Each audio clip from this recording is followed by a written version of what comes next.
विशाल सभा में आए हुए प्यारे भाइयों, बहनों, माताओं और भारतीय जनता पार्टी के सभी आए हुए प्यारे कार्यकर्ता भाइयों और बहनों, मित्रों, सबसे पहले तो मैं 2 दिन से अरुणाचल के दौरे पर हूं।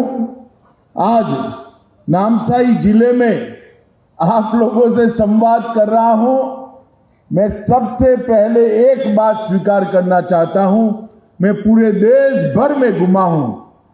देश में सबसे खूबसूरत जगह अगर कोई है तो हमारा ये अरुणाचल प्रदेश है, इसमें कोई दो राय नहीं। ईश्वर ने भर भर कर यहां कुदरती संपदा दी है, हरियाली दी है और अनेक विविध भाषाओं, बोलियों, गान, संगीत, खान पान, एक विविधता वाली संस्कृति की समृद्धि भी हमारे अरुणाचल को दी है। मैं निश्चित रूप से मानता हूं कि अरुणाचल भारत माता के मुकुट में एक मणि की तरह दैदीप्यमान है और ये भारत माता के ठेठ नॉर्थ ईस्ट में उत्तरी छोर पर है, जहां पर सूर्य भगवान की सबसे पहली किरण अगर देश में कहीं पर पड़ती है तो ये मेरे अरुणाचल पर पड़ती है और इसीलिए इसको अरुणाचल नामाभिधान किया गया है। मित्रों, ये भूमि कई प्रकार की संस्कृतियों की भूमि है, इसके मिलन की भूमि है और एक साझा संस्कृति का मिलन स्थल कितना पवित्र होता है, ये अगर किसी को जानना है तो अरुणाचल का दौरा करना पड़ेगा। तापिर गांव जी ने कहा कि मैं 3 बार आया हूं। तापिर गांव जी, ये मेरा 5वां दौरा है अध्यक्ष बनने के बाद। आप पहले के दौरे भुला दे रहे हो। मैं तापिर गांव के घर भोजन करने भी गया हूं। मित्रों, मैं जब जब भी अरुणाचल आता हूं, यहां से देशभक्ति की उत्कृष्ट भावनाओं को लेकर वापस दिल्ली जाता हूं। देश भर में एक भी प्रदेश ऐसा नहीं है, कोई नमस्कार कहता है, कोई नमस्ते कहता है, कोई गुड मॉर्निंग कहता है। हम अगर अरुणाचल वासी को मिलेंगे तो तुरंत सामने से जय हिंद बोलकर हमें याद करता है। ग्रीट करने का एक तरीका, अभिनंदन करने का एक तरीका, राष्ट्रभक्ति से इतना तरबोर देश भर में कहीं पर नहीं है जो मेरे अरुणाचल के अंदर दिखाई पड़ता है। और मैं मानता हूं देश भर के युवाओं को अरुणाचल की देशभक्ति के संस्कार को सीखने की भी जरूरत है और अपने अपने प्रदेश में आगे बढ़ाने की भी जरूरत है। मित्रों, मैं कल परशुराम कुंड गया था। जब परशुराम को पिता के आदेश का पालन करने के लिए मातृ हत्या उनके हाथ से हुई, पूरा जीवन मातृ हत्या के बोझ के तले वो बिता रहे। चलते चलते चलते बोझ के परिताप के साथ उत्तर पूर्व की पहाड़ियों में आए, लोहित नदी के किनारे आए। वहां पर हाथ धोने के लिए लोहित नदी में उन्होंने जब जल को स्पर्श किया, वो हाथ से परशु हमेशा के लिए गिर गया और इसीलिए वहां पर परशुराम कुंड बना है। ये पवित्र भूमि के कल मैंने दर्शन किए हैं और ये 5 नदियों के क्षेत्र में मैं मानता हूं, मैंने कल भी मुख्यमंत्री जी से बात किया है, ये हमारा ईस्ट अरुणाचल है। ये ईस्ट अरुणाचल में दुनिया भर के टूरिस्टों को लाने की क्षमता पड़ी है, ईश्वर का आशीर्वाद पड़ा है। ये परशुराम कुंड ये 5-10 साल में ऐसा यात्रा धाम बनेगा कि पूरे भारत से यात्री परशुराम कुंड आएंगे और यहां पर ईस्ट अरुणाचल की मेहमान नवाजी को करेंगे। मित्रों, आज यहां पर राष्ट्रीय रक्षा यूनिवर्सिटी का MOU आगे बढ़ा है। मोदी जी ने 2 बड़ी प्रोफेशनल यूनिवर्सिटी आगे बढ़ाई जो रक्षा क्षेत्र के साथ जुड़ी थी। एक राष्ट्रीय फोरेंसिक साइंस यूनिवर्सिटी और एक राष्ट्रीय रक्षा यूनिवर्सिटी। राष्ट्रीय रक्षा यूनिवर्सिटी रक्षा के क्षेत्र में जो तकनीक है, वो तकनीक से लैस टेक्नोक्रेट खड़ा करने की यूनिवर्सिटी, राष्ट्रीय रक्षा यूनिवर्सिटी, इसके साथ साथ हमारे अर्धसैनिक बल और सैनिक बल दोनों को एक ट्रेन मैन पावर, एक ट्रेन युवा अपने आप वहां से पढ़ लिख कर एक सेना और हमारे अर्धसैनिक बल की नींव की रीढ़ की हड्डी बने, ऐसा मैन पावर देने की यूनिवर्सिटी है। मैं अरुणाचल प्रदेश को अच्छे से जानता हूं। यहां का युवा देशभक्त तो है ही, मगर कद काठी भी यहां बहुत मजबूत है। मुझे भरोसा है राष्ट्रीय रक्षा यूनिवर्सिटी यहां आने से यहां के युवाओं के लिए देश भर में काम करने की अनेक संभावनाएं खुलने वाली है। देश भर के पुलिस बल के अंदर काम करेगी। मैं प्रेमा खांडू जी को बहुत बहुत बधाई इसलिए देना चाहता हूं कि गुजरात के बाद राष्ट्रीय रक्षा यूनिवर्सिटी का ये पहला परिसर हमारे अरुणाचल के अंदर खुलने वाला है। इसकी शुरुआत अरुणाचल से होने वाली। आज कई योजनाओं का उद्घाटन हुआ, 22 योजनाएं परिपूर्ण होकर मुख्यमंत्री जी के साथ, किरण रिजिजू और हमारे सांसद महोदय के साथ लोकार्पित की गई है। ये 22 परियोजनाएं 436 करोड़ की लागत से हुई और 25 योजनाओं का शुभारंभ होने जा रहा है, उसका भूमि पूजन हुआ है। वो 25 परियोजनाएं 350 करोड़ रुपए की लागत से होने वाली। मित्रों, आज के एक ही दिन में अरुणाचल में 786 करोड़ 786 करोड़ रुपीस के काम, विकास के काम या तो पूरे हो रहे हैं या तो शुरू हो रहे हैं। और लाभ वितरण में कुल मिलाकर 33,466 परिवार, 33,466 फैमिली और 800 स्वयं सहायता ग्रुपों को और एनजीओ को योजनाओं का लाभ मिला है। वो अलग 244 करोड़ रुपए का लाभ मिला है। कुल मिलाकर 1180 करोड़ रुपए का आज अरुणाचल के अंदर अलग अलग प्रकार से शुभारंभ हुआ है। मैं योजनाओं के डिटेल में नहीं जाना चाहता, मगर कई सारी योजनाएं ऐसी है जो अनेक लोगों के जीवन में उजियारा प्रदान करेगी। प्रधानमंत्री आवास योजना हो, व्हीकल प्रदान करने की योजना हो, ऐसी कई सारी योजनाएं व्यक्तिगत जीवन में भी फायदा करने वाली है और कई सारी योजनाएं इंफ्रास्ट्रक्चर के माध्यम से समग्र राज्य का विकास करने वाली है।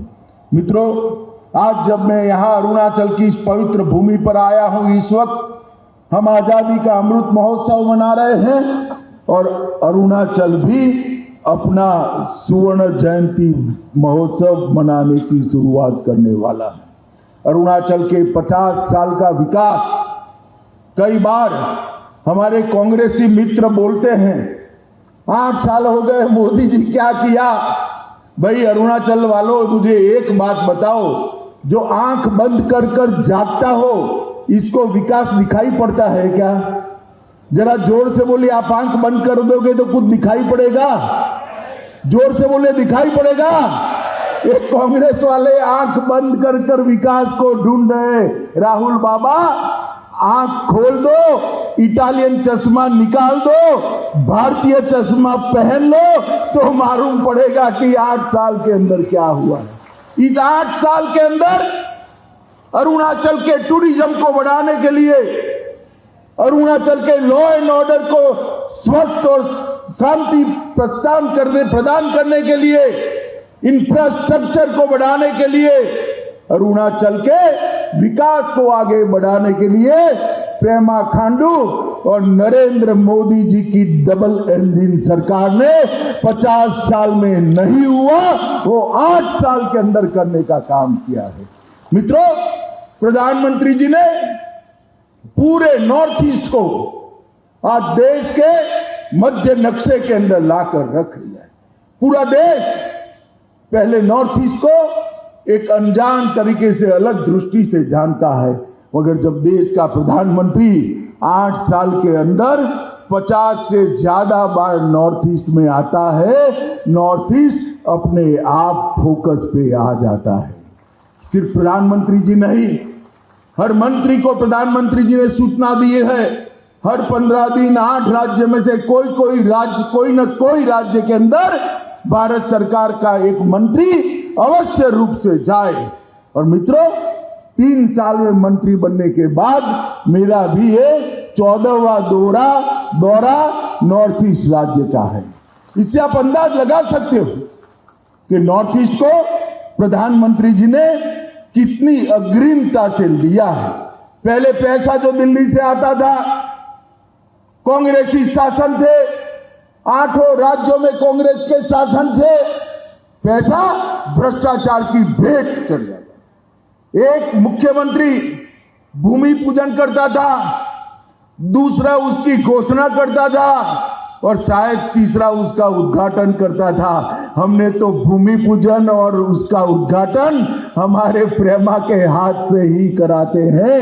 ये भारतीय जनता पार्टी की संस्कृति है। हमने पाई जो मोदी जी भेजते हैं वो पैसा अरुणाचल वासी और नॉर्थ ईस्ट के लोगों तक पहुंचे, इस प्रकार की कठोर भ्रष्टाचार विहीन व्यवस्था नॉर्थ ईस्ट के अंदर बनाने का काम देश के प्रधानमंत्री नरेंद्र मोदी जी ने किया था। पूरे देश और दुनिया पहले नॉर्थ ईस्ट को विवाद और उग्रवाद के नाम से जानती थी। कांग्रेस पार्टी ने राज्य के बीच में, ट्राइब को और ट्राइब के बीच में, एक बोली और दूसरी बोली के बीच में सैकड़ों झगड़े लगाकर रखे थे। नरेंद्र मोदी जी के नेतृत्व में नागाओं के साथ अभी बातचीत चल रही है। बोडोलैंड की समस्या का समाधान हो गया। त्रिपुरा के सारे हथियारी ग्रुपों ने हथियार डाल दिए। यहां पर कार्बी में भी समाधान कर हथियार डाले गए। पूरे नॉर्थ ईस्ट में 19 से लेकर 22 तक 3 साल में 9600 उग्रवादी लोगों ने हथियार डालकर मेन स्ट्रीम में आने का काम किया। जिस नॉर्थ ईस्ट को एक जमाने में आतंकवाद के कारण, उग्रवाद के कारण, गोली और बम धमाकों के कारण, मृत्यु के कारण अखबारों में सुर्खियां मिलती थी, वो नॉर्थ ईस्ट को आज टूरिज्म के कारण, विकास के कारण, इंफ्रास्ट्रक्चर के कारण, उसकी अलग अलग बोलियां, भाषाएं, नृत्य, संगीत, खान पान के कारण आज पूरा देश जानने लगा है। मित्रों, नरेंद्र मोदी सरकार ने नॉर्थ ईस्ट के लिए 3 सूत्रीय एजेंडा बनाया। एक, यहां की बोलियां, भाषाएं, नृत्य, संगीत, खान पान, सांस्कृतिक विविधता और कुदरती सौंदर्य को इसका उपयोग कर उसको संरक्षित करना, संवर्धित करना और दुनिया भर के टूरिज्म को हमारे खूबसूरत नॉर्थ ईस्ट और अरुणाचल में लाना।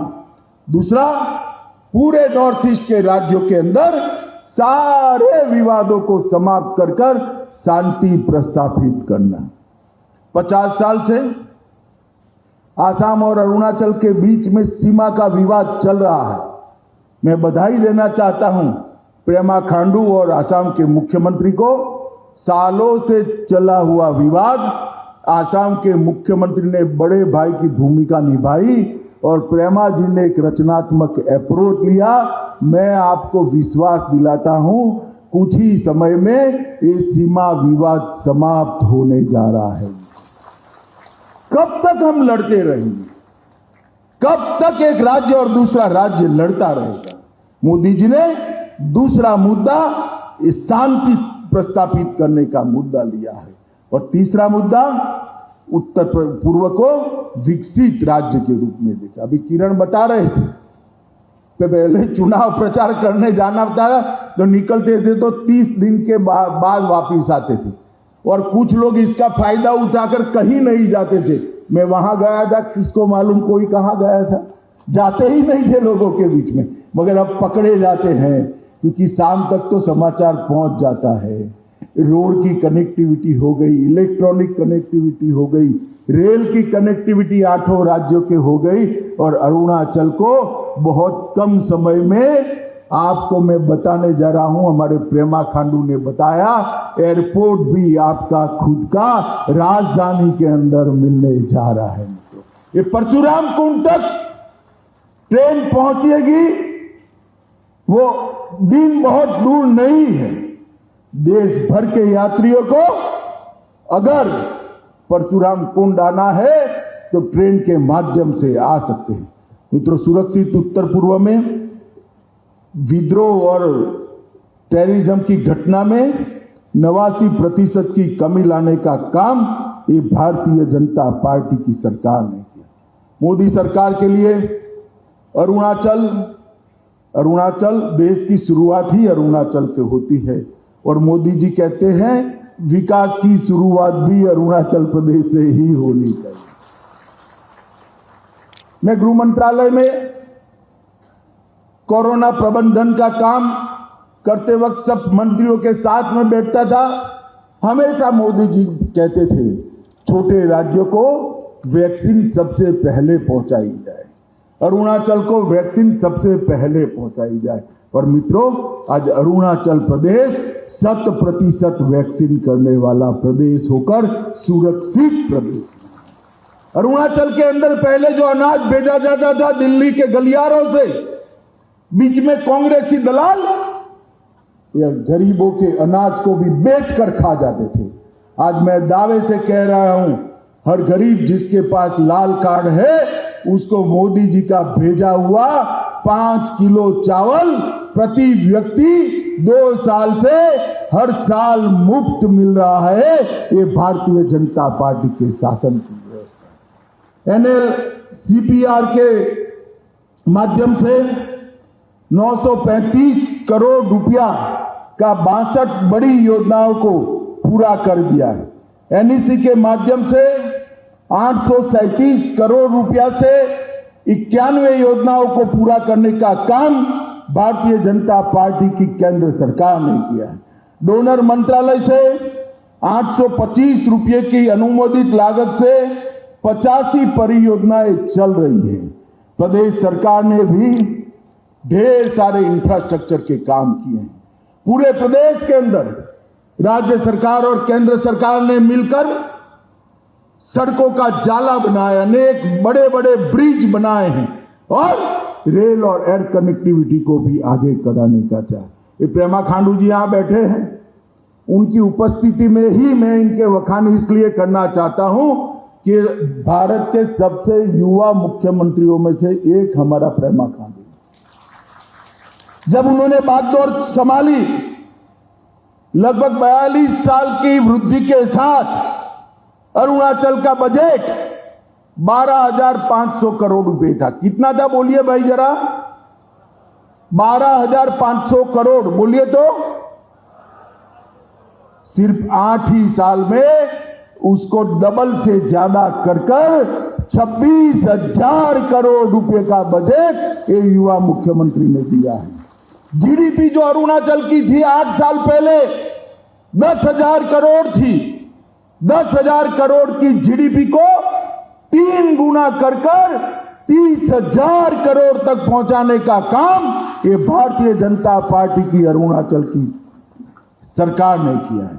मित्रों, 2G नेटवर्क, साधारण नेटवर्क कुछ ही गांवों में था, आज लगभग 3,000 गांवों को 4G नेटवर्क से जोड़ने का काम ये भारतीय जनता पार्टी की सरकार ने किया है और 1680 गांव और 4G नेटवर्क से जुड़ने तक है। और होलंगी हवाई अड्डा भी, जैसे मुख्यमंत्री जी ने कहा, हम बहुत जल्द चालू कर दें।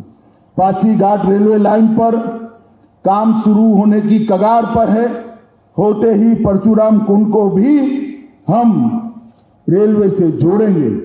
तवांग, आलो, ये सब कठिन जगहों को भी रेलवे के नक्शे पर लाने की योजना भारतीय जनता पार्टी ने बनाई है। सड़क निर्माण की क्षमता को बढ़ाकर 2000 किलोमीटर प्रति साल कर अरुणाचल में सड़कों का जाला बुनने का काम ये भारतीय जनता पार्टी की नरेंद्र मोदी सरकार ने किया है। मित्रों, 96 से अधिक लंबे ब्रिज बनाए। हेल्थ सेक्टर के अंदर सबसे कठिन बात क्या है? हेल्थ सेक्टर किसी भी राज्य का अपग्रेड हुआ है या नहीं हुआ है, इसकी सूचना इसी से प्राप्त होती है कि शिशु मृत्यु दर और माता मृत्यु दर में क्या परिवर्तन आया है। मित्रों, शिशु मृत्यु दर और माता मृत्यु दर कम करने में हमारे अरुणाचल भारत में दूसरे नंबर पर है। ये सुनकर हम सबको गर्व होता है। माताओं, भाइयों, बहनों, ई प्रशासन में भी सचिवालय को 100% ई ऑफिस से कवर किया गया है। ई कैबिनेट चल रही है, ई विधानसभा चल रही है, ई एक्साइज कलेक्शन हो रहा है। भर्ती प्रक्रिया में पारदर्शिता लाने के लिए रिक्रूटमेंट पूरा इलेक्ट्रॉनिक तरीके से हो रहा है और स्टार्टअप के लिए अरुणाचल के युवाओं को प्राथमिकता मिले, इसके लिए अरुणाचल सरकार ने भी एक बहुत बड़ा कार्यक्रम बनाया है। सीमा ग्राम के इलेक्ट्रिफिकेशन का, विद्युतीकरण का कार्यक्रम भी हमने हाथ में लिया है और कर्मचारी चयन बोर्ड के माध्यम से ट्रांसपेरेंसी के साथ, पारदर्शिता के साथ भर्ती हो, इसके लिए हमने करा है। बीएडीपी के तहत 700 सीमावर्ती गांवों में स्ट्रीट लाइट लगाने के लिए 16 करोड़ रुपया, 30 करोड़ रुपया सीमावर्ती गांवों के छोटे छोटे इंफ्रास्ट्रक्चर को लिए, सीमावर्ती क्षेत्र में पगडंडियां बनाने के लिए और 10 करोड़ रुपया दिया है और स्वर्ण जयंती सीमाग्राम रोशनी कार्यक्रम के तहत 50 करोड़ रुपया और देने का काम भारतीय जनता पार्टी की सरकार ने की। सुवर्णसिरी लोअर की 500 मेगावाट क्षमता की योजना चालू कर दिया जाएगा। 2000 मेगावाट की पूरी योजना 2023 तक चालू हो जाएगी। शुरुआत में 500 मेगावाट और बाद में 2000 मेगावाट। 30,000 करोड़ रुपए की निवेश के साथ 2880 मेगावाट की दिबांग परियोजना, भारत की सबसे बड़ी जल विद्युत परियोजना चालू करने का काम भी हम आगे ले जा रहे हैं। 600 मेगावाट कामेंग जल विद्युत संयंत्र भी चालू हो चुका है।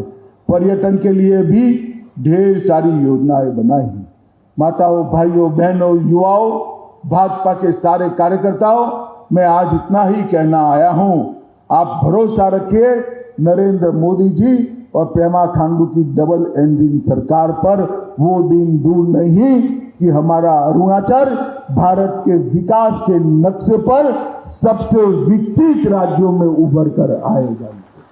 8 साल के अंदर उत्तर पूर्व के अंदर जिस प्रकार का परिवर्तन नरेंद्र मोदी जी लेकर आए हैं, 75 साल में कभी भी ऐसा काम नॉर्थ ईस्ट के अंदर नहीं हुआ है। पहले भी मैं नॉर्थ ईस्ट में घुमा हूं और आज भी नॉर्थ ईस्ट में जा रहा हूं। मित्रों, नॉर्थ ईस्ट के लोग भी भारत के साथ जुड़े हैं और भारत का बाकी हिस्से के लोग भी नॉर्थ ईस्ट को अपना ही मानकर बड़े प्यार से यहाँ टूरिज्म में आने के लिए तैयार है। ये स्थिति जो हुई है वो मोदी जी के अथक प्रयास के कारण, भारतीय जनता पार्टी अरुणाचल की टीम के कारण हुई है। हम सब ने मिलकर एक तय करना है कि जब देश की शताब्दी मनाई जाएगी तब नॉर्थ ईस्ट क्षेत्र हमारे देश का और उसमें भी हमारा अरुणाचल हमारे देश का सबसे विकसित हिस्सा हो। इस प्रकार से लंबे समय तक हम एक डबल इंजन सरकार को चालू भी रखे और काम करने का मौका भी दे। यही कहकर मेरी बात को मैं समाप्त करना चाहता हूं। मित्रों, जिस गर्मजोशी के साथ खराब मौसम में भी इतनी बड़ी संख्या में आप लोग आए हैं, मैं आप सबका बहुत बहुत धन्यवाद कर मेरी बात को समाप्त करता हूं। वंदे मातरम।